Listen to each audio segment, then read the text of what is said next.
श्रीराम समर्थ.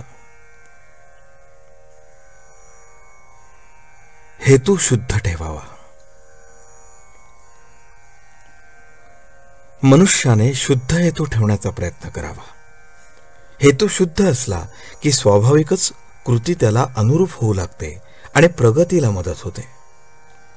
हेतू हा विहिरीत असणाऱ्या झऱ्याप्रमाणे आहे. झरा गोड पाण्याचा असला म्हणजे विहिरीचे पाणी स्वाभाविकच गोड असते. म्हणून हेतू शुद्ध ठेवण्याची दक्षता घ्यावी आणि त्याकरता रामाची प्रार्थना करावी.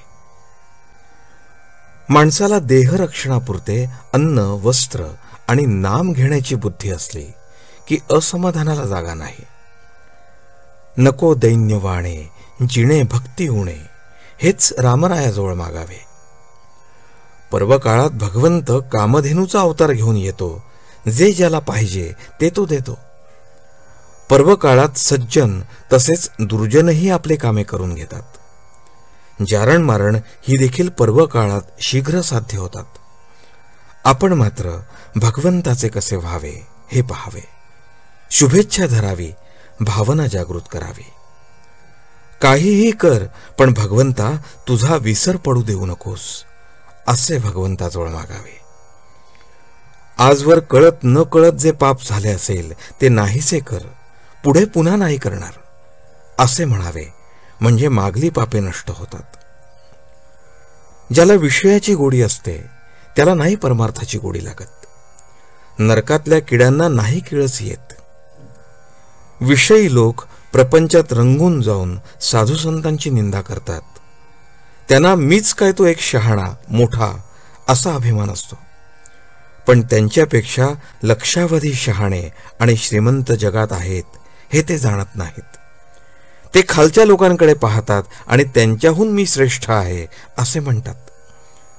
माझे चुकते आहे एवढे कळले तरी चालेल. विषयी लोकांना मला कुठे दुःख आहे असे वाटते. पण दारूप्रमाणे विषयाची धुंदी उतरली म्हणजे पश्चात्ताप होतो. देव आहे असे खऱ्या अर्थाने वाटणारे जगामध्ये थोडेच असतात. सद्विचार, सच्छास्त्र आणि सद्बुद्धी ही प्रत्येक माणसाला याच जन्मात भगवंताकडे नेण्यासाठी आहेत. प्रपंचाचा अनुभव कष्टमय आहे, पण भगवंताचा अनुभव आनंदमय आहे. तापाने आजारी असलेल्या माणसाला आपल्याला घाम यावा असे वाटत असते, पण नुसत्या वाटण्याने काही तो येत नाही. त्यासाठी डॉक्टरचे औषध घ्यावे लागते. तसे ज्याला भगवंताचे प्रेम यावे असे वाटते त्याने नाम घेणे हेच एक औषध घ्यावे. भगवंताचे प्रेम एकदा चिकटले की त्याच्या आड दुसरे काही येत नाही.